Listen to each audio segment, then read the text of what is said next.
अगर आप भी दोस्तों 2027 में बोर्ड पेपर देने जा रहे हैं और ये सोच रहे हैं दोस्तों कि इंग्लिश का जो पेपर होता है बहुत टफ आता है और इसकी तैयारी कैसे करें, इसकी डर को दूर कैसे करें दोस्तों, तो आज ये वीडियो आपके लिए ही दोस्तों था। इस वीडियो के लास्ट तक बने रहना दोस्तों, सारा डर आपका इस वीडियो में क्लियर कर दूंगा और इसकी तैयारी A to Z कैसे करें वो भी आज आपका सारा डाउट क्लियर हो जाएगा। तो यहाँ पे दोस्तों हम ये फोबिया आपका दूर कर देंगे और आपको इंग्लिश के पेपर में आपको दोस्तों 95% दिला के ही रहेंगे। कितना? 95% आपको दिला के ही रहेंगे, तो दिला के रहेंगे। आइए यहाँ पे बात करते हैं इंग्लिश 2027 पेपर की तैयारी कैसे करें।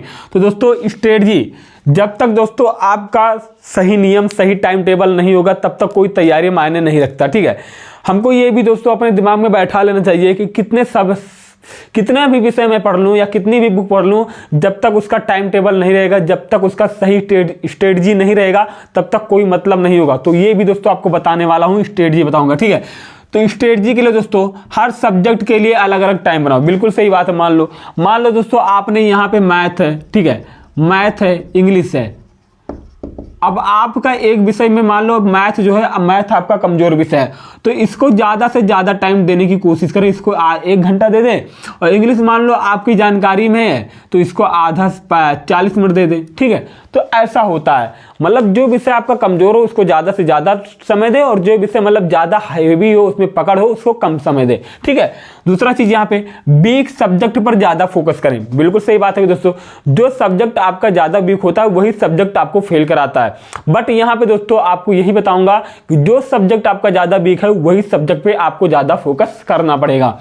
अगला, रोज 5 से 6 घंटे पढ़ना पड़ेगा, 2 से 3 घंटे नहीं। अगर आज से ही ये आपने दिमाग में बैठा लिया कि मुझे टॉपर बनना है, 95% लाना है, तो आज से ही आपको दोस्तों 5 से 6 घंटा या 6 से 7 घंटा पढ़ना ही पड़ेगा, तभी दोस्तों यहां तक आप पहुंच सकते हो। ठीक है, इसके लिए भी दोस्तों स्ट्रेटजी मैं बताऊंगा। 3 महीने में दोस्तों मेरे जो स्टूडेंट है ना, वो 3 महीने में मेरे भाई 3 महीने में 90% लेके आए थे। क्या तरीका होगा, कैसे फॉलो करना पड़ेगा, सही टाइम टेबल क्या होगा, सब कुछ आपको बताऊंगा, बस वीडियो के लास्ट तक बने रहना।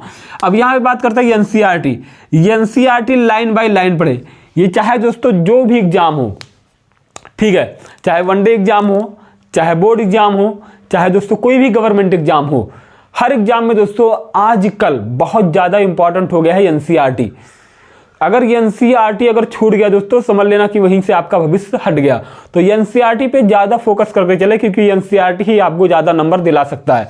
ठीक है, अगला दोस्तों, हर चैप्टर के क्वेश्चन लगाए। मान लो आपने एक चैप्टर आज पढ़ा और एक चैप्टर से अगर 20 क्वेश्चन बन रहे हैं तो इस 20 क्वेश्चन को आप सॉल्व करो। चाहे दोस्तों इस क्वेश्चन को सॉल्व करने के लिए आपके पास आधा घंटा ही क्यों न लग जाए, तो आपको देना पड़ेगा, क्योंकि इसी तरह दोस्तों आपको यहां तक पहुंच सकते हो 95% तक। ठीक है, अगला, 2 से 3 बार रिवाइज करें। आपने एक चैप्टर पढ़ लिया और उस चैप्टर को पढ़ने के बाद दोस्तों 2 से 3 बार रिवाइज जरूर करें, जिससे रिवाइज करने से दोस्तों आपके दिमाग में ये फीड हो जाता है कि मैंने कितना पढ़ा है और कितना मुझे याद हो चुका है। ठीक है, अब यहाँ पे बात करते हैं दोस्तों PYQ। हर हफ्ते एक पेपर सॉल्व करें। बिल्कुल सही बात है, हर हफ्ते एक प्रीवियस ईयर क्वेश्चन लगाए। प्रीवियस ईयर क्वेश्चन लगाने का ये भी मकसद होता है दोस्तों कि आपको ये पता चल जाएगा कि आप लोग कितने पानी में हैं। ठीक है, क्योंकि आप लोगों ने जितना भी तैयारी अभी तक किया होगा और प्रीवियस ईयर PYQ अगर सॉल्व कर लेते हैं तो वहां से भी आपको पता चल जाएगा कि मेरा नंबर कितना आ रहा है PYQ लगाने पर।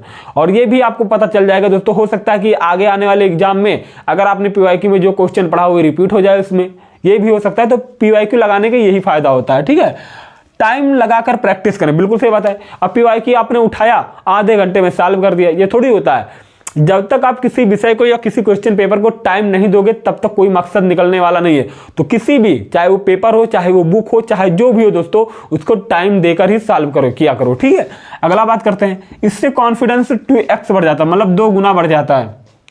बिल्कुल सही बात है दोस्तों, आप अगर किसी विषय पर लगातार मेहनत करते हैं तो आप उसके सर्वज्ञानी बन जाते हैं। तो वही चीज बोला दोस्तों कि अगर जितना मेहनत करोगे उतना भी आपका कॉन्फिडेंस बढ़ ही जाएगा। अगला बात करते हैं दोस्तों डिस्ट्रैक्शन दोस्तों आजकल ये आम बात हो गया है। ठीक है, कोई मोबाइल से डिस्ट्रैक्ट है, कोई किसी से डिस्ट्रैक्ट है, कोई किसी से डिस्ट्रैक्ट है, तो ऐसा नहीं। यहाँ पे दोस्तों मैं मोबाइल की ही बात कर रहा हूँ। मोबाइल को दोस्तों कम से कम समय दें। आप मान ले अगर 12 घंटे दिन का होता है तो 12 घंटे 4 घंटे आपने मोबाइल को दिया, बहुत समय दिया मेरे भाई। बाकी 8 घंटे आपके पास है ना पढ़ने के लिए, और 8 घंटे में 6 घंटे आप पढ़ लो, 2 घंटे खेल लो, खत्म कहानी, है ना। तो ये होता है।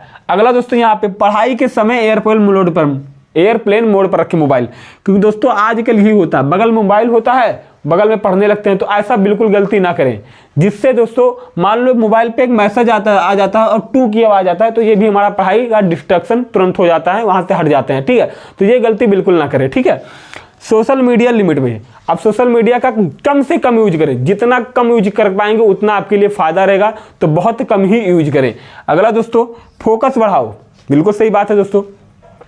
जब तक आप किसी विषय पर अपना फोकस नहीं कंप्लीट करोगे, नहीं बना पाओगे, तब तक वो विषय आपके लिए मायने नहीं रखता। तो फोकस बढ़ाओ, इंप्रेशन बढ़ेगा, आपका कॉन्फिडेंस लेवल बढ़ेगा, क्वेश्चन बूस्ट होगा, पेपर सॉल्व होगा। इसी तरह मैंने दोस्तों मोटिवेशन रखा हुआ है कि फेल होना आपकी किस्मत नहीं है, फेल होना आपकी किस्मत नहीं है, बल्कि तैयारी पर निर्भर करता है। बिल्कुल सही बात है दोस्तों।